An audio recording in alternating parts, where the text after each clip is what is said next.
महाराष्ट्र के बदलापुर में बच्चियों से हैवानियत के आरोपी अक्षय शिंदे की पुलिस की गोली से मौत के मामले में बॉम्बे हाईकोर्ट ने गंभीर सवाल उठा दिए हैं। हाईकोर्ट के जज ने कहा कि ये विश्वास करना मुश्किल है कि एक आदमी किसी से पिस्टल लेकर गोली चला सकता है। एक कमजोर आदमी पिस्टल में गोलियां इतनी आसानी से लोड नहीं कर सकता।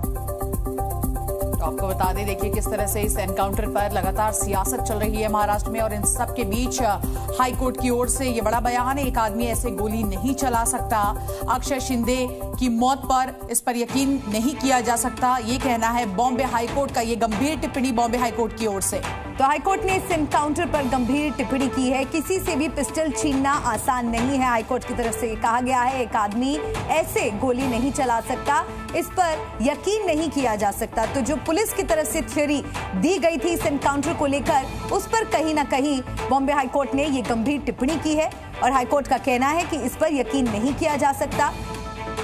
बॉम्बे हाईकोर्ट ने गंभीर सवाल उठाए हैं। हाईकोर्ट के जज ने कहा कि यह विश्वास करना मुश्किल है कि एक आदमी किसी से पिस्टल लेकर गोली चला सकता है। एक कमजोर आदमी पिस्टल में गोलियां इतनी आसानी से लोड नहीं कर सकता है। तो आपको बता दें, इस पूरे मामले पर जमकर महाराष्ट्र में सियासत चल रही है, और इन सब के बीच बदलापुर एनकाउंटर पर बॉम्बे हाईकोर्ट की सुनवाई के दौरान बड़ी टिप्पणी। बदलापुर एनकाउंटर पर हाईकोर्ट ने ये गंभीर टिप्पणी कहते हुए कहा है कि किसी से पिस्टल छीन लेना इतना आसान नहीं है, और एक कमजोर आदमी पिस्टल में गोलियां इतनी आसानी से लोड नहीं कर सकता है।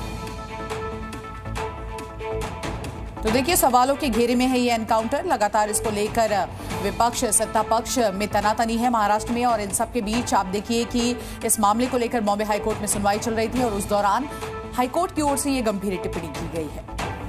तो दरअसल पुलिस की तरफ से ये थ्योरी बताई गई थी कि कार में पुलिसकर्मी की जो राइफल है वो छीनने की अक्षय शिंदे ने कोशिश की। उसने 3 गोलियां चलाई और जवाबी कार्रवाई में गोली अक्षय शिंदे को भी लगी। उसके बाद उसे अस्पताल ले जाया गया, जहां पर उसे मृत घोषित कर दिया गया। तो पुलिस की तरफ से ये थ्योरी दी गई है, और अब इसी थ्योरी पर बॉम्बे हाईकोर्ट ने ये गंभीर टिप्पणी दी है।